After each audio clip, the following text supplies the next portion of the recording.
So thank you all very much for being at the White House, very special house, very special place. I'm grateful to be joined by citizens whose lives have been saved by law enforcement heroes, and that's what they are, they're heroes, and they're being very unfairly treated over the last long period of time, but over the last few years, it's terrible what's happening.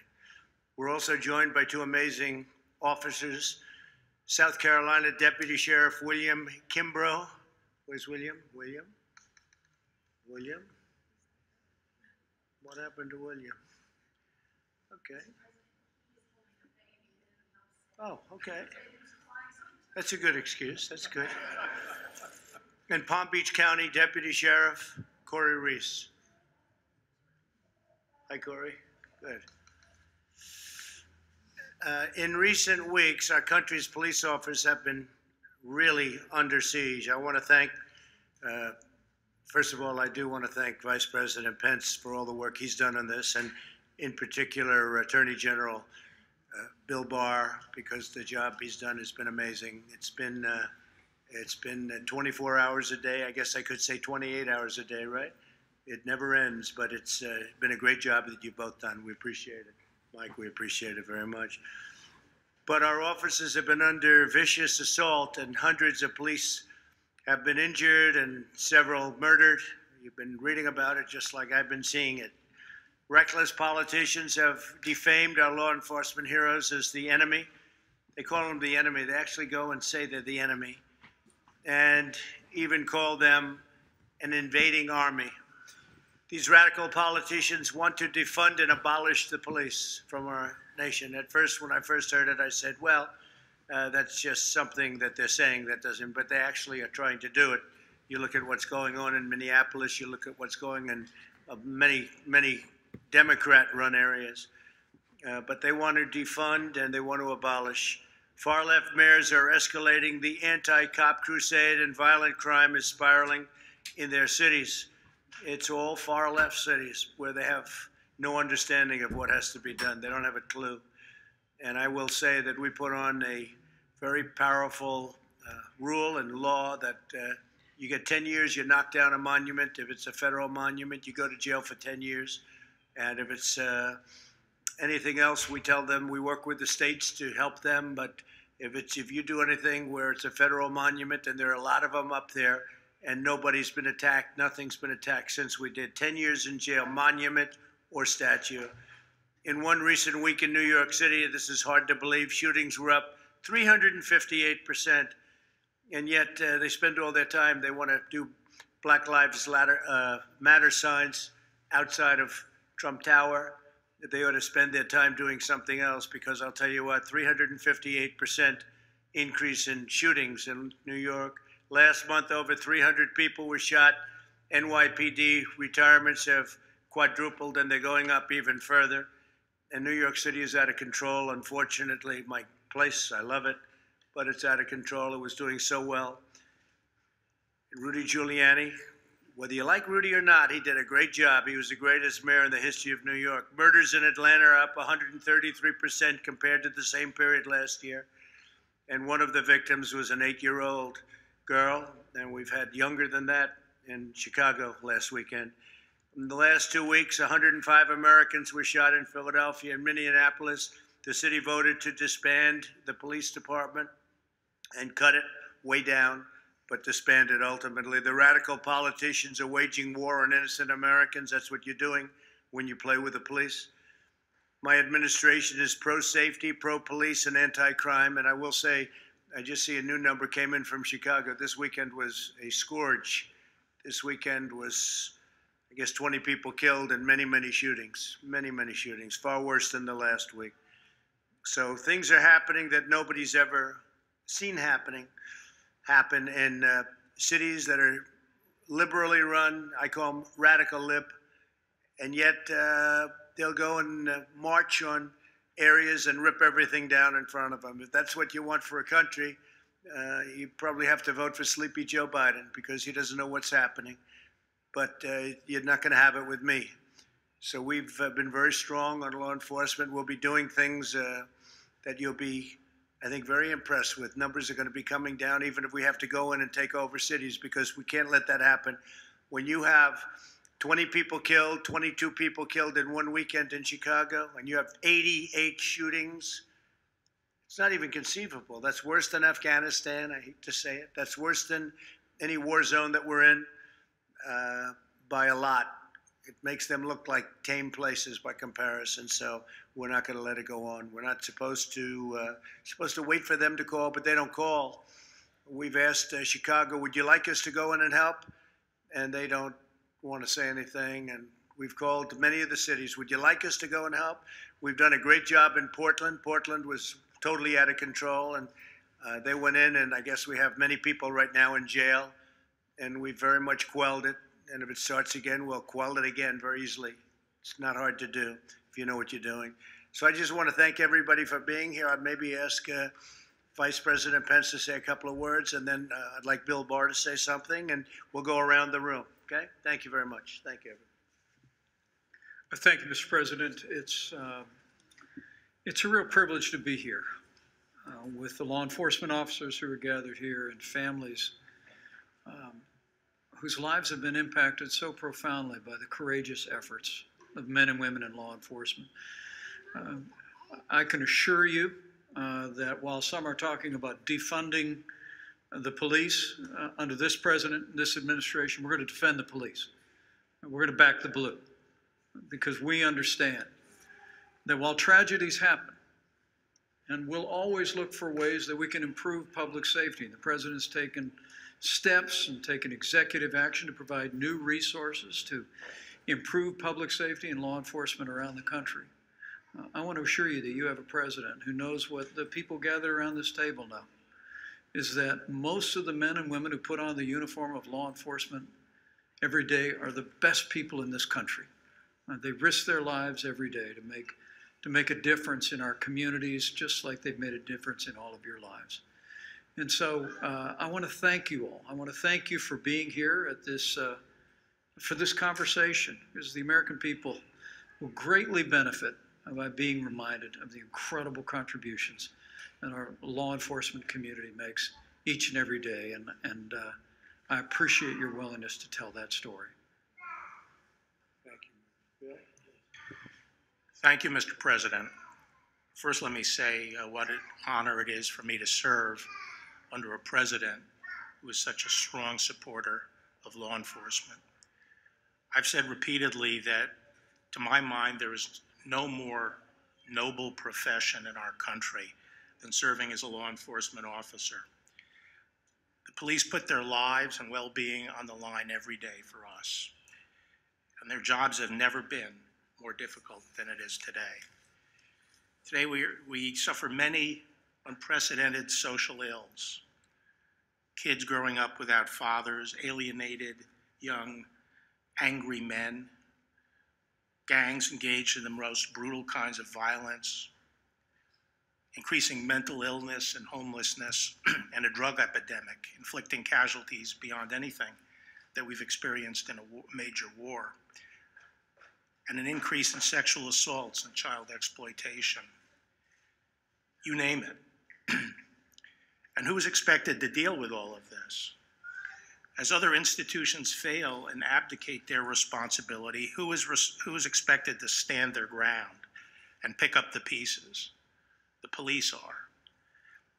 And that's why I say their job, the job we ask them to do today, has never been more challenging. I believe it's important to understand that just like any other institution, there's always room for improvement. And over the past several decades, there's unquestionably been a lot of progress and reforms in policing that's improved policing and life for the officers, their families, and their communities. We have the most professional police in the world. Now, obviously, the event in Minneapolis was ghastly, and I haven't heard anyone attempt to defend it. And it has rightly brought about an urge to make sure we continue reforming and we finish the job. And I think that law enforcement understands and agrees that the concerns of the African American community regarding excessive use of force must be addressed.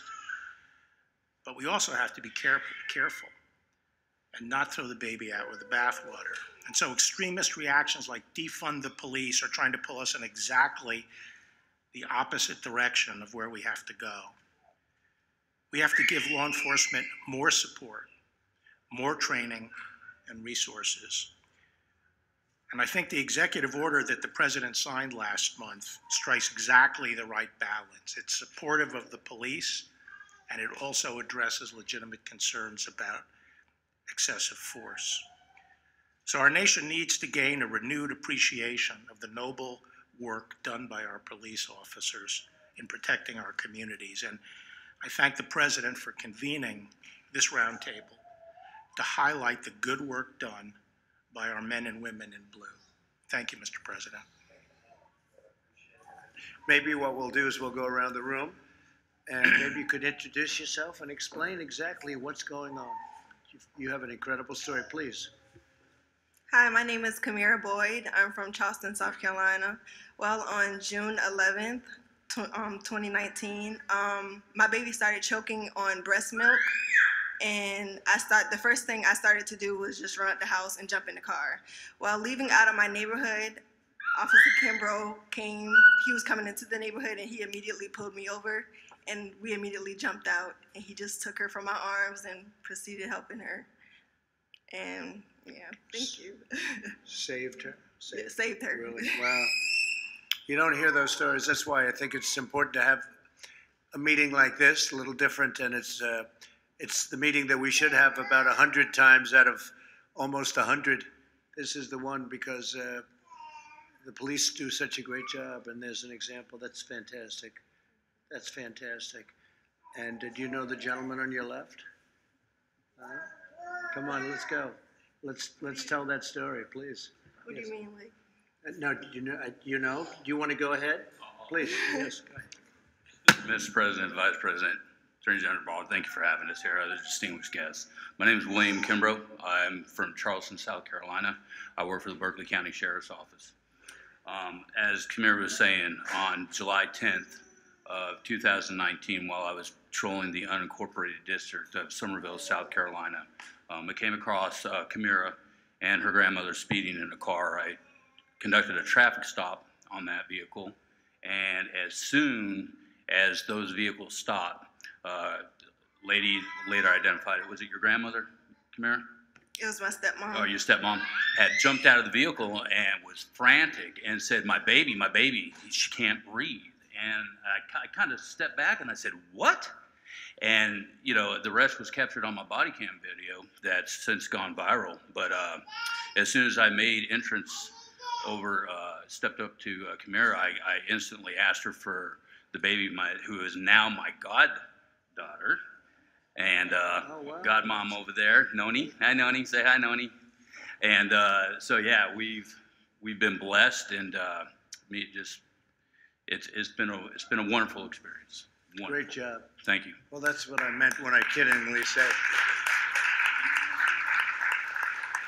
That's what I meant when I kiddingly said, you know the gentleman on your left, because you really know him. Oh, okay.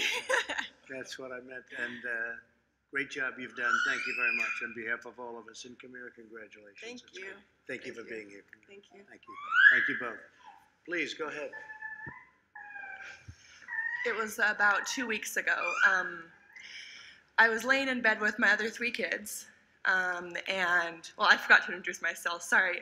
Sarah Bohan, we have 4 kids, and we're from Roanoke, Virginia.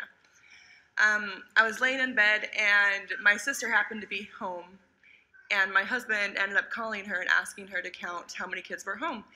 And she got up and looked inside of my boy Spencer's room, and he was not there. And his window was open. And so we instantly saw that he was missing. And he is autistic nonverbal and doesn't really have sense of danger. So when he goes missing, it's like life or death. You got to find him as fast as you possibly can. So we instantly called the police, and my husband rushed home from work, and they called the search dogs out. And within 12 minutes, they found him. He had ran up into the woods. Someone had spotted him sitting in the middle of the road, and he pulled over, and they tried to get him to come to him, but of course he bolted and ran up into the woods. And following behind the dog, going in and out of the trees, it was actually really cool because I could imagine him doing that exact thing of going in and out of the trees and sliding down the creeks, and I'm sure he was having the time of his life because he was free. But we were able to find him, and the dog's ears perked up right when he was within 15 feet, and I yelled his name, and he sat down, and I instantly ran over to him, and we were able to carry him back, and he was safe, and the only thing he had on him was 4 ticks, so he was good. That's great. So again, the police did a great job, and the group did a great job. And so Spencer has no sense of danger, so you would say basically he's very brave, okay? View it that way. Good. Thank you very much for being here. We appreciate it. Thank you. Brooke, please. Mr. President, thank you. I got to meet almost everyone. My name is Brooke Rollins. I have the extraordinary honor of serving this president as his domestic policy chief every day in this White House.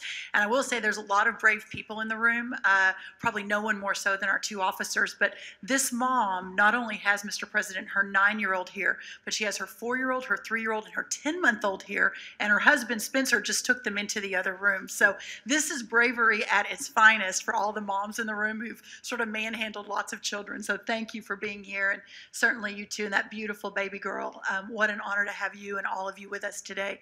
Mr. President, you mentioned New York City, Atlanta, Chicago, Philadelphia. The lack of leadership, I think, happening in some of our most ravaged cities around this country is really astonishing. But I think it's really important to note that that failure is a choice, and it is a choice, Mr. President, that I know you would never make. I have seen you now more than 2.5 years stand with law enforcement, stand with the mothers and the fathers in this country who are fighting for a chance at the American dream. That dream is not possible without a law enforcement that stands for the rule of law and for safe and secure communities. So thank you so much for your leadership. Everyone here today, thank you for coming. What an honor it is to have you in your house here at the White House on this day. And special thanks to the moms who are brave enough to bring the little ones in to tell their story on behalf of these amazing men and women serving in blue. Thank you so much. Well, thank you very much, Brooke. What's more astonishing to me is that we'll call, Bill will call, Vice President will call, I'll call. You'll call leaders of these cities, Democrat leaders, and we don't care if they're Democrat or not. They happen to be in every case. But we'll call them and we'll say, do you need help? And they'll say no. I said, but you just had 40 people shot and many people killed this weekend. And they'll say, no, we're okay. And I'll say, what's that all about? And we're tired of those answers. We're tired of those answers. So thank you. To me, that's astonishing. Thank you very much, bro. Please. My name is Kenneth Bearden. I'm from Louisville, Kentucky. And I'm here today because I'm a man in recovery. At the age of 11 years old, I used substances for the first time. And by the end of that summer, I had overdosed 7 times already. I'm one of them people that once I put a minor mood-altering substance in my body, I cannot stop.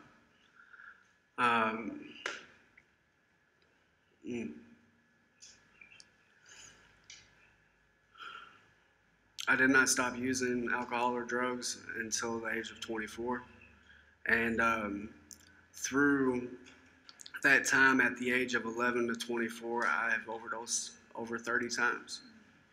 And at least a dozen of them times, I've had police officers there on site administering Narcan, saving my life. And my son would not have his father today if it wasn't for the police officers, the men and the women who administered that Narcan. And just that, my son gets to have his dad today because of that. And I get to help others along the way because of police officers, because of the people who have helped me along the way. And I'm truly grateful to be here. And how are you doing now then? So that's a lot of times that you had Yes. difficulty. So, How are you so doing? I've got 6 years sober now, and Good. I am one semester. I'm one semester away from having my bachelor's degree in social work. I have a house. I have full custody of my son. I work for Addiction Recovery Care as a community liaison, helping other alcoholics and addicts get into recovery and providing support for them. I'm living my purpose and my passion. That's fantastic, Joe. Thank you very much. That's an equally incredible statement. You understand what you're doing now, so that's great. 6 years, almost 6 years. That's fantastic. Good luck. We'll see you in, let's say, celebrate in 10. Okay, we'll see you in 10. Yes, sir. So we'll see you in another 4 years. All right? That's Yes, sir. fantastic news. Thank you very much. Appreciate it. Please. Good afternoon, Mr. President. Thank you so much for having me here today. Thank My you. name is Rhonda Norris. My story started when I was coming home from school one day. I teach. And I was broadsided in an intersection by a truck who ran a red light. I have no recollection of the accident. My first memory was a policeman reaching through the shattered window and checking for a pulse. And I was in and out of consciousness, and he continuously urged me to stay awake and stay with him. Very soothing, very calm, and was calling on his radio for an ambulance and first responders, which his being there sped up the process dramatically. He's the one who told me, we're going to put a sheet over you to cut you out of the vehicle. I couldn't move. I was trapped in the vehicle, and also my injuries made me incapable of movement. He also followed the ambulance to the hospital. He gathered up all my personal belongings that he could find at the accident and brought them to my husband at the hospital and explained to him that I had regained consciousness. Stayed with my husband until the tests were done, and they said she's going to be okay. The most amazing thing to me about this state trooper is that he was off duty. He didn't have to do any of that. Right. He was just happened to be at the scene of the accident and immediately responded and sped up my rescue, and I'm eternally grateful to him for doing that. Well, that's great. Thank you very much. It's an incredible story. So how seriously, how long did it take to recover? How bad was it? I missed 5 weeks of work. Still have some injuries that'll never go away, but I am very, very thankful to be here. That's a great job. Thank you very much. Appreciate it. Thank you. Thank you for being here. Please. Mr. President, I'm Perry Cleet, pastor of Lighthouse Baptist Church in Jonesboro, Tennessee. Good. And our church watched over the last few weeks as the way that our police officers were treated all over the country. And it was all over the news about how they are such, they've been demonized and disgraced and dishonored. And we got our heads together and thought, what can we do as a small church in a small town to honor our police and to let our voice be known? Their voice is loud, that blame all this on police officers. The voice of small town America is seldom heard. So we just set up a little ceremony. We went through the chief of police and the public safety director, and we asked them if we could hold a public ceremony on the steps of the courthouse on Main Street in Jonesboro on July 4th at 11 o'clock in the morning and present each member of the Jonesboro Police Department with a check for $1,000. And we did that, and it shouldn't have, but it made national news. I think small towns all over America feel like we do, that we want our voice to be heard, that we love law enforcement, our local police officers, and if we can do something to support them and encourage them, then that's what we want to do. And we feel very good about what we did. Well, that's a great story. I thought you were going to tell me that they wanted to arrest you for giving them a couple of bucks, and they deserve it very much. But, I've heard the other end of those stories also. You're not allowed to do anything. And you're right about it. They've been, what the police have been going through over the last number of years, in all fairness. It's been starting, but it's never been like this, has it? It's never been like this. It's crazy. It's crazy. And they'll find out. It'll go the opposite direction, unfortunately, at some point. It'll go absolutely opposite.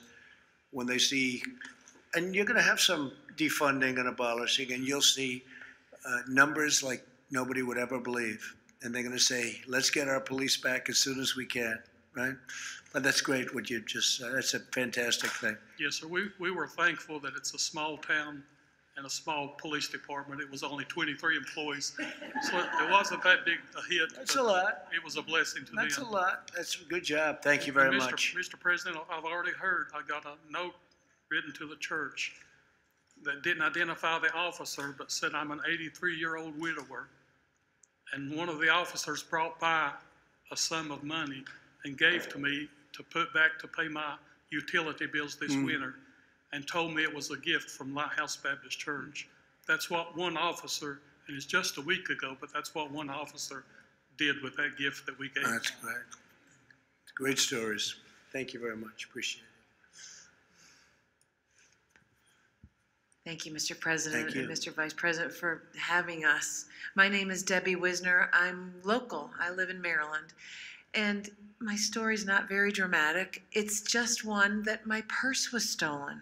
My purse. People have it happen to them. My credit cards were canceled. And my cell phone, we put a special note on it that said, if found, please call this number. Nothing came of it. A couple nights later, in the middle of the night at midnight, the phone rings, and it's a gentleman says, I found your phone. I have your phone. Would you offer a reward for it? And I said, of course. My husband said, are you nuts? And he said, I'll bring it to you. I gave him my address and hung up the phone and called our police department, because that's who we turn to when there's a situation. Right. My husband had another idea. He wanted to do something else, but I said, no, we're going to let the police do this. There's no shooting tonight. So the police came. They gave us their cell phone number. They went away around the corner, and they said, when he pulls up, give us a ring. We'll be there. Sure enough, he pulled up. He comes out of the car. It's 2 o'clock in the morning now. And the police, 2 squad cars were there immediately, which is what we need in our communities. Right. And they checked him out.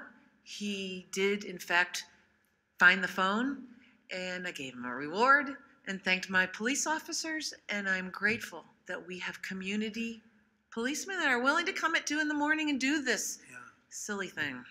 That's great. Thank you very much. Thank you. 2 in the morning. Why did he? That's a strange time. So you found him to be okay, even though he came at 2 in the morning? He came at 2 in the morning, but so were our policemen. Yeah, no, they were there. And that's the only reason we were okay with it. Good. Thank you very much. Thank you. Thank you. Really nice. Please. Mr. President, thank you so much. It's an honor to be here. I, like many others, we support you in supporting our law enforcement officers and providing safe communities. Thank you, Mr. Vice President, for being here as well, and your hard work. And obviously to the Attorney General Barr, thank you. And to the law enforcement officers that are here and their families, and to your staff, Mr. President. Although it shouldn't matter, Mr. President, I'm kind of a unique bird, if you will.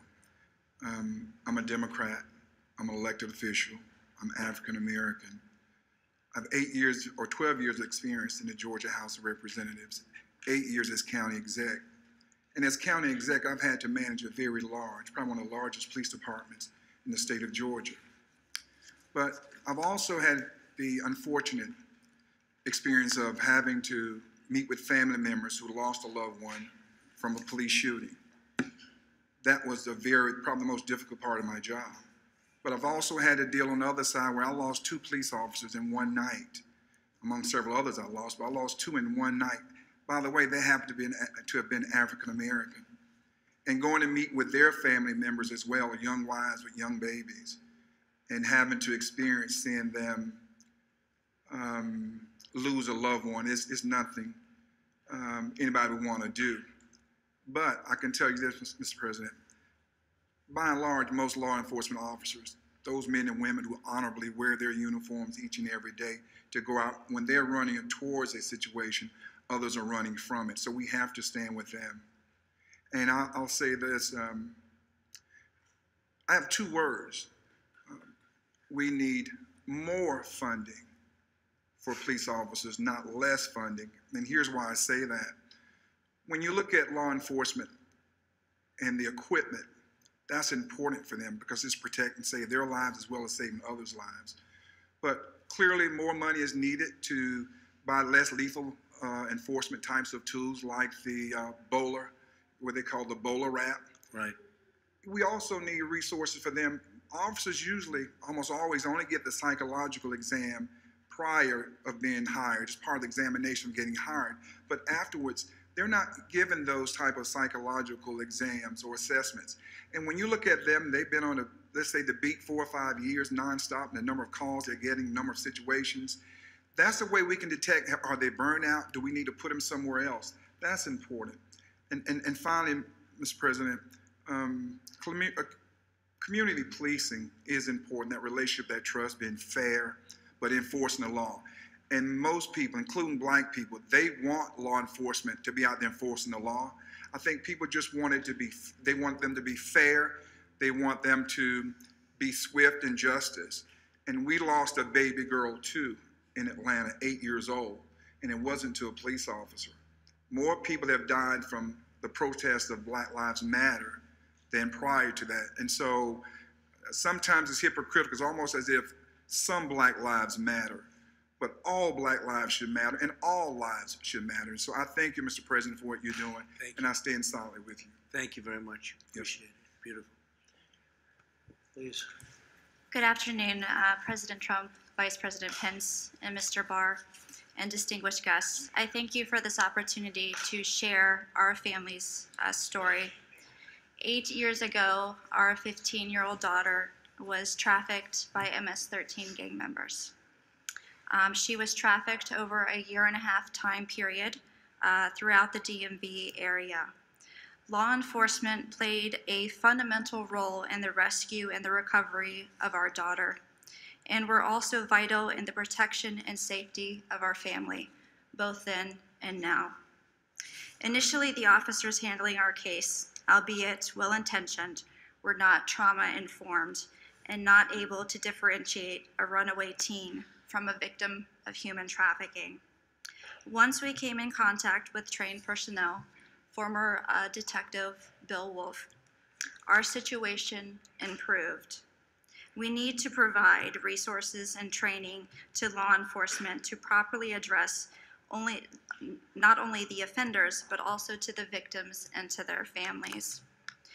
Because of Mr. Wolf's expertise in this area, we were able to relocate our family to a safe location.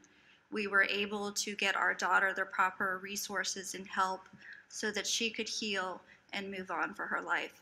The law enforcement is crucial to the rescue, to the victims of human trafficking, and I believe we should support them with everything we have. Thank you. Thank you very much. Great story. Thank you. Thanks so much, Mr. President, for convening this listening session, and thank you for all the passion and being able to share your stories here on national TV with the president, because it's really important. There's so many people who don't get a chance to have their voice lifted, and having this opportunity to tell your story to a president that's not only going to listen to it but take action is extremely important to the work that we do. And I want you all to know that as you go back home, we're still there with you, and we're willing to come and do all we can to help create safer communities. Since day one, this president's been really focused on that in a unique way. I've spent some time on the road and with my colleague Scott Turner, trying to get local leadership to work with us to not only change those communities but empower people. But having these sessions here is extremely important because most people don't know. Some people don't know the pain that you all go through. And so having that story be told to millions of people is extremely important. But I think what's most important is that we take this session here and create action, work with our police department, empower our police department, empower our families so that we can change what's happened over the last 20 years. It's no reason for places across the country in America to have more deaths than a war over in Iraq or Afghanistan. That's not the country that we're about. and this president won't stand for it. And so thank you so much for your Mr. President, for your leadership. Thank you very much. You're doing a great job, too.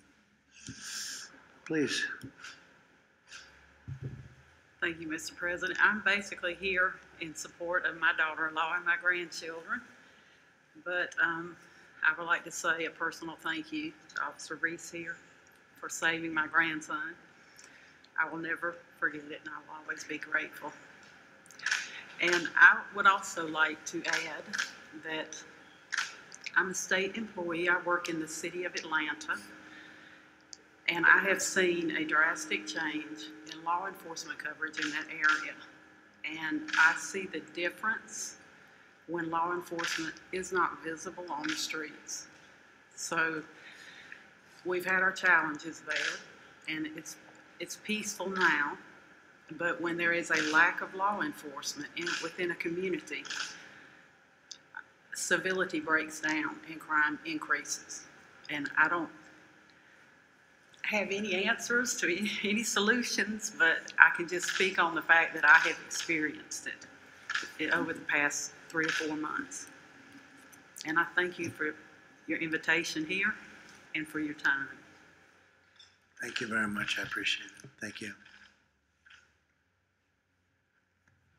First of all, Mr. President, Vice President, Attorney General, thank you very much for inviting me here today. It's truly an honor to be here.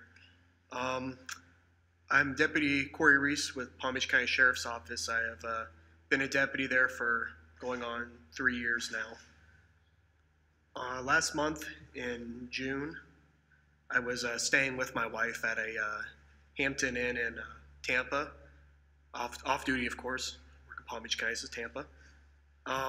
We were in the room relaxing, and I could hear a lady in the hallway screaming for help. And so I went outside to see what was going on, and the young lady to my left here was on the floor clutching the child in her arms. She was screaming for help. The child was crying, and there was a man standing above them grabbing at her and the child. Now, my first thought was it was a domestic situation, but clearly there was something wasn't right with the situation. So I separated him, and she said that she doesn't know him and he was trying to take her child. And more people came pouring out of their rooms and were saying the same thing. So I immediately got him separated.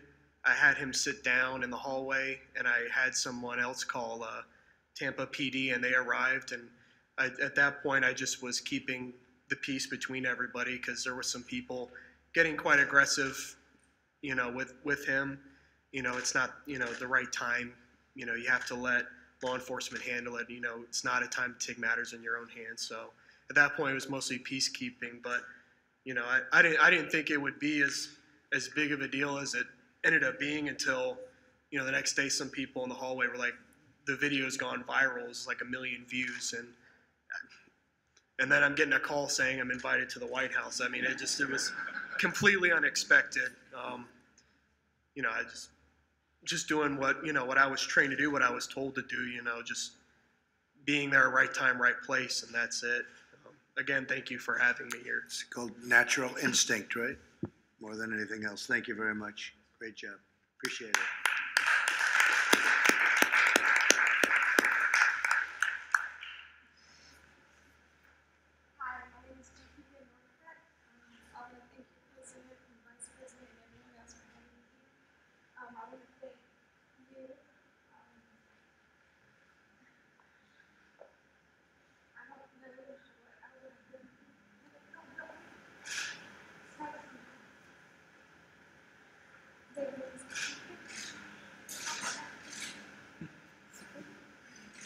It's not too fun. He's still dealing with it. I don't really want to speak on the case because it's still open. But the main thing I wanted to address is Well, you've said it all. So that's a case that's still going now? Still going? Well, as far as the hotel. I see. Our hotel room with the key, and that he came in and tried to take him away. Oh, well, good luck with it. Good luck. Beautiful guy, too. Beautiful. Okay, that's just a few stories of the thousands and thousands of stories that we could tell, and we'll probably be doing this again. But the police, they do a great job. They do a fantastic job, and they don't get the kind of, I will say this, the people of this country appreciate the police. They appreciate all they've done. You don't see that if you watch the news for the most part. You don't see things like this, but they've done a fantastic job. Everybody here is a witness to that, and we see it a lot.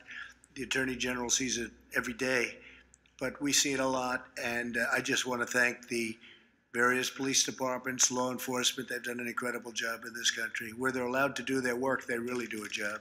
So thank you all very much for being here. Good luck with your case. And really, terrific job, everybody. Terrific job. Thank you.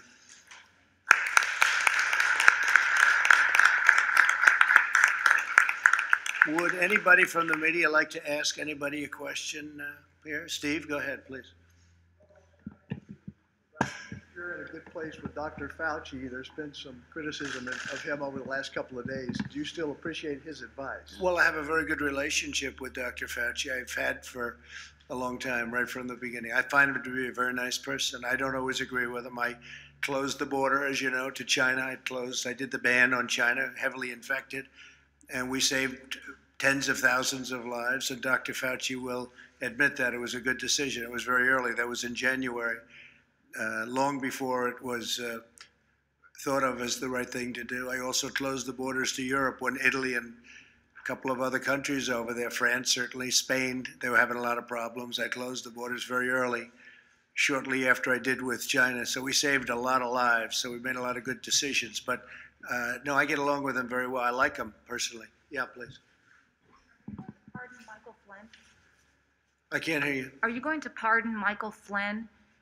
Well, he's got a case going on right now. I think he would, I don't know this for a fact, but I think he's doing very well with respect to his case. I hope that he's going to be able to win it. And I don't have a decision to make until I find out what's going to happen. But I think he was persecuted. He didn't lie. Turned out he didn't lie. The FBI said he didn't lie. I think he was persecuted, and nobody understands what's going on with the Justice Department, which is so capable. They decided to take a view on it, and they decided that he should be. They were going to drop the case. So he's right now, meaning his lawyers and him, are embroiled in hopefully the final stages of what should have never happened. They treated him very unfairly, as they have many people on this side. Yeah, please. President Trump, you've said many times that the number of coronavirus cases is going up because testing is increasing. That's right. Do you acknowledge that it's going up for other reasons too? For example, that it's actually spreading? And what are you going to do to stop the spread? Well, you know that we have one of the lowest mortality rates anywhere. If you know, Biden and Obama stopped their testing. They just stopped it. You probably know that. I'm sure you don't want to report it. But they stopped testing. Right in the middle, they just went, no more testing. And on a much lesser problem than the problem that we have, obviously, with respect to this is the worst thing that's happened since probably 1917. This is a very bad thing. All over the world, it's 188 countries right now. But no, we test more than anybody by far. And when you test, you create cases. So we've created cases. I can tell you some countries, they test when somebody walks into a hospital sick or walks into maybe a doctor's office, but usually a hospital. That's the testing they do, so they don't have cases, whereas we do. We have all of these cases, so, you know, it's a double-edged sword. At the same time, we have the lowest mortality, or just about the lowest mortality in the world. We're doing a great job. We're doing very well with vaccines, and we're doing very, very well with therapeutics. And I think we're going to have some very good information coming out soon. But we have the best and certainly the biggest, by far the biggest testing program anywhere in the world. If you tested China or Russia or any of the larger countries, if you just tested India as an example, the way we test, you'd see numbers that would be very surprising. Brazil, too. You know, Brazil's going through a big problem, but they don't do testing like we do.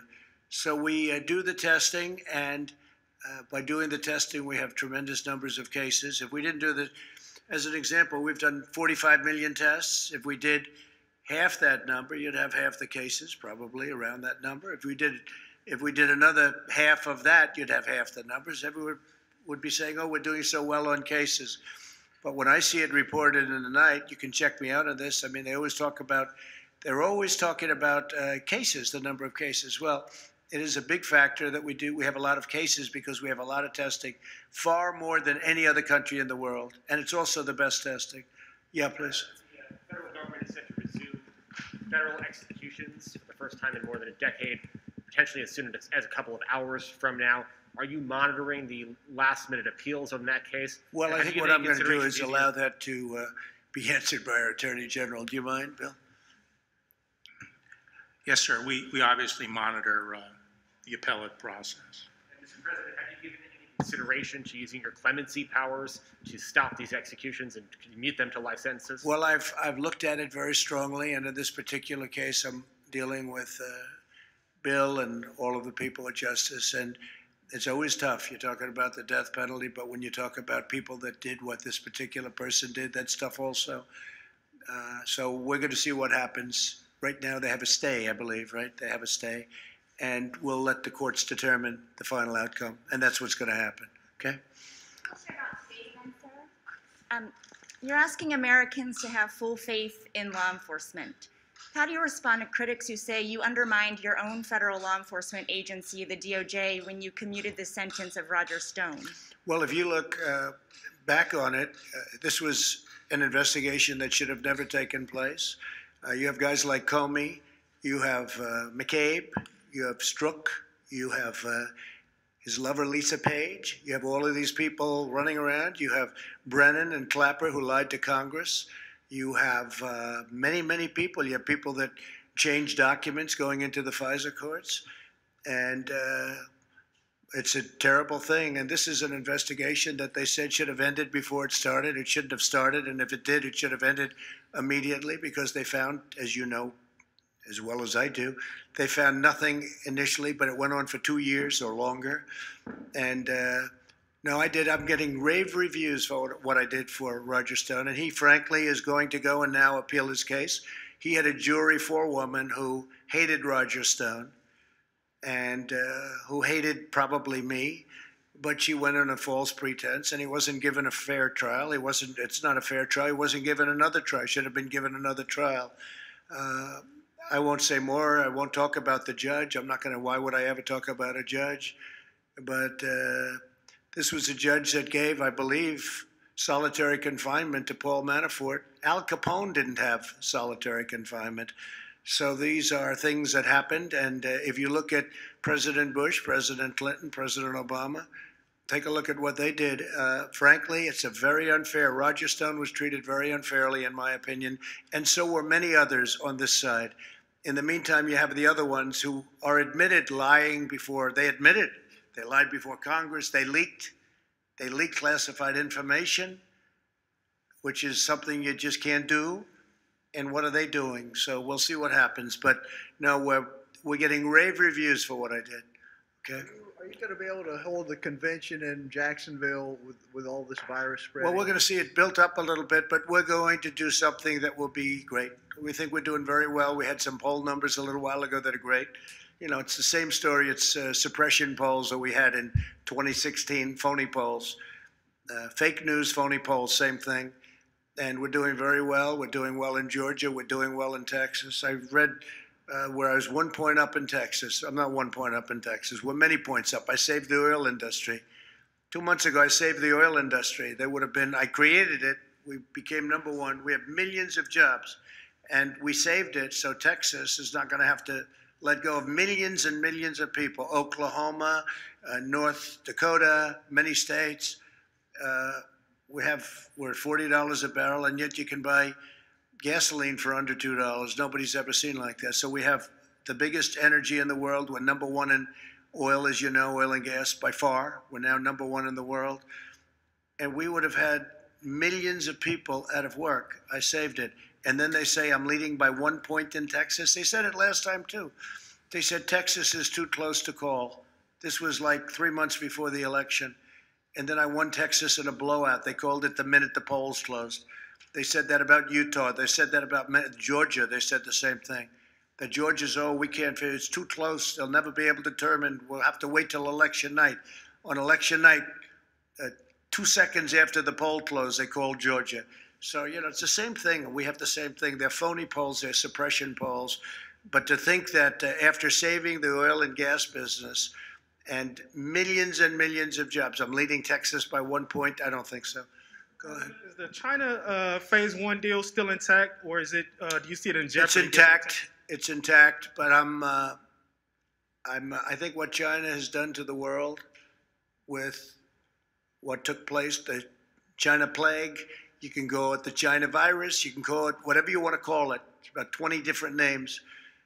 What they did to the world should not be forgotten. But it's intact. They're buying. Whether they buy or not, that's up to them. They're buying. President, Los Angeles just announced that they are delaying the opening of their schools. New York already said they were going to delay them. Other school districts are giving parents the choice whether to send their kids to school or not. What do you tell parents who look at this, who look at Arizona where a school teacher recently died teaching summer school, parents who are worried about the safety of their children in public schools? Yeah, schools should be opened. Schools should be opened. If kids want to go to school, you're losing a lot of lives by keeping things closed. We did the right thing. We saved millions of lives. We saved millions of lives when we did the initial closure. Had we not done what we did, we would have had Mike and I were talking about it before, 2 to 3 million lives lost.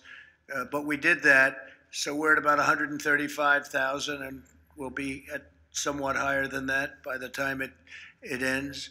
And again, the vaccines are happening and the therapeutics are happening, but I'm not even talking about that. So we'll be at a somewhat higher, but we would have lost 2 million, 3 million lives had we not done it. Now we understand it also. We understand there are certain vulnerabilities, young children. I was talking to Governor Murphy, and they have thousands of lives. I won't even say how many, just thousands of lives. Hard to believe in New Jersey. And he said there was only one life that was 18 or younger. One person died, and that was a young man that had some medical difficulty.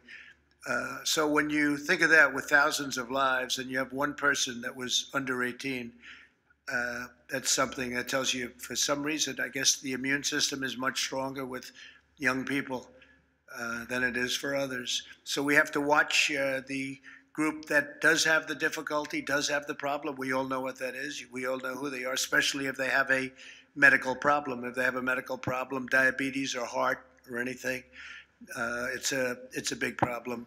But we're being very careful. But we have to open the schools. Would you agree with that? Do you agree? Yeah. We have to open the schools. We have to get them open.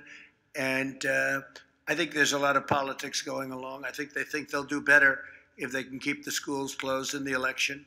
I don't think it's going to help them, frankly, but I think they feel that by keeping schools closed, that's a bad thing for the country, and therefore that's a good thing for them. But they're the ones whose city's burning. I mean, can you imagine if the country was run like Chicago and like New York and like some of these other Democrat super radical left cities are run? You wouldn't have a country for very long, and the economy would crash. So we just set a brand new record today on NASDAQ again. This is now, I think, the 18th time since, and this is since after the problem. So we have a new stock market high for NASDAQ, and the other ones are getting very close. When I came here, the stock market was up almost 500 points today. The economy is rebuilding. Jobs are being produced at a record pace. We've never had a pace like this. And I will tell you, if Biden got in, this economy would be destroyed. You know, he was in office for 48 years, and what he did was not great. Almost every decision was a wrong decision, and now he's going to come in and try and help us. We didn't need any help. We built the greatest economy in history, greatest economy we've ever had, the greatest economy the world has ever seen. And then the plague came in from China, and we did the right thing. We had to close it down. Now we're opening it up. He can't do it. He doesn't have the capability to do it. Thank you all very much. I appreciate it. Thank you. Good luck with everything. Thank you. Thank you. Appreciate it.